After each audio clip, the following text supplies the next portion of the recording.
একজন স্ত্রীকে সঙ্গে পরকীয়া প্রেম করতো। আমাদের সেও আমার সুপ্রিম কোর্টের লয়ার, সে যে হাতে নিতে পাইছে তার গাড়িতে, সেই লোক কিভাবে সুপ্রিম কোর্ট আইন নেতা হয়?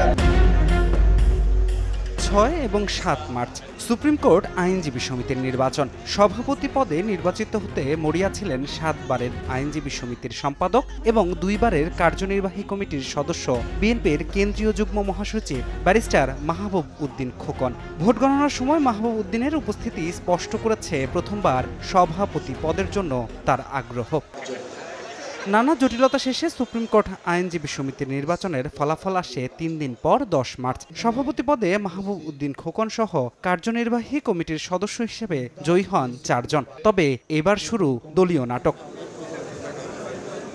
জাতীয়তাবাদী আইনজীবী ফোরামের সিদ্ধান্ত আসে নির্বাচিত হলেও দায়িত্ব নিতে পারবেন না কেউ। তবে ক্ষমতা ছাড়া কি এতটাই সোজা? কার্যনির্বাহী কমিটির সদস্য হিসেবে জয়ী ৩ জন দায়িত্ব না নিলেও ফোরামের সিদ্ধান্তের বাইরে গিয়ে barrister Mahbub Uddin Khokon supreme court আইনজীবী সমিতির সভাপতি হিসেবে দায়িত্ব গ্রহণ করেন। শাস্তি হিসেবে তাকে জাতীয়তাবাদী আইনজীবী ফোরামের সিনিয়র সহসভাপতির পদ থেকে অব্যাহতি দেওয়া হয়। ফোরামে দেখা দেয় বিভক্তি।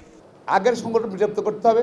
এই ইস্যুতে সংবাদ সম্মেলন করেন মাহবুব উদ্দিন খোকন। প্রশ্ন তোলেন জাতীয়তাবাদী আইনজীবী ফোরামের গণতন্ত্র নিয়ে। সংগঠনটির মহাসচিব ও বিএনপির আইন সম্পাদক কায়সার কামালকে করেন ব্যক্তিগত আক্রমণ। সে হলো একটা কুলাঙ্গার, একজন স্ত্রীকে সঙ্গে পরকীয়া প্রেম করতো। এত নৈতিক স্খলন, সে লোক কিভাবে নেতা হয়? দলীয় সিদ্ধান্তের বাইরে গিয়ে এমন কাজ করার পরও এতদিন নীরব ছিল বিএনপি। অবশেষে কুল কিনারা করতে পারলেন না দলটির মহাসচিব। ২৫ মার্চ রাতে এই ইস্যুতে বিএনপি চেয়ারপারসনের গুলশান কার্যালয়ে মির্জা ফখরুল ইসলাম আলমগীরের নেতৃত্বে দলীয় উচ্চ পর্যায়ের নেতাদের বৈঠক হয়। তবে এখানেও ব্যারিস্টার মাহবুব উদ্দিন খোকনের বিরুদ্ধে কোনো ব্যবস্থা নেয়নি বিএনপি। সূত্র বলছে, খোকন আইনজীবী সমিতির সভাপতি পদে দায়িত্ব পালন করবেন কিনা সে সিদ্ধান্ত দেবেন ভারপ্রাপ্ত চেয়ারম্যান তারেক রহমান। জাতীয়তাবাদী আইনজীবী ফোরামের নেতারা বলছেন, খুব শীঘ্রই অবসান হবে সব জটিলতা। পাশাপাশি কেটে যাবে বিএনপির কেন্দ্রীয় যুগ্ম মহাসচিব ব্যারিস্টার মাহবুব উদ্দিন খোকন এবং আইন সম্পাদক কায়সার কামালের মধ্যকার দূরত্ব। তবে একই দলে কেন দ্বিমুখী নীতি? তৈমুর আলম খন্দকার থেকে ATM Kamal. Narayanganj city corporation নির্বাচনে অংশ নেয়াতেই তাদের হতে হয়েছে বহিষ্কার। শুধু তাই নয়, জাতীয় নির্বাচনে ভোটে আসা ১৫ নেতাকর্মীকেও দল থেকে সরিয়ে দেওয়া হয়েছিল।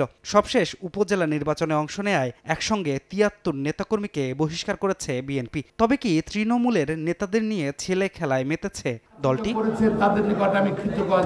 একটি মহল বলছে, আইনজীবীদের মধ্যে তুমুল জনপ্রিয়তার কারণেই দলীয় সিদ্ধান্তের বাইরে গেলেও নিজেদের স্বার্থেই খোকনের বিরুদ্ধে ব্যবস্থা নিচ্ছে না বিএনপি। তাদেরকেও আমি কৃতজ্ঞতা জানাচ্ছি। সময় সংবাদ, ঢাকা।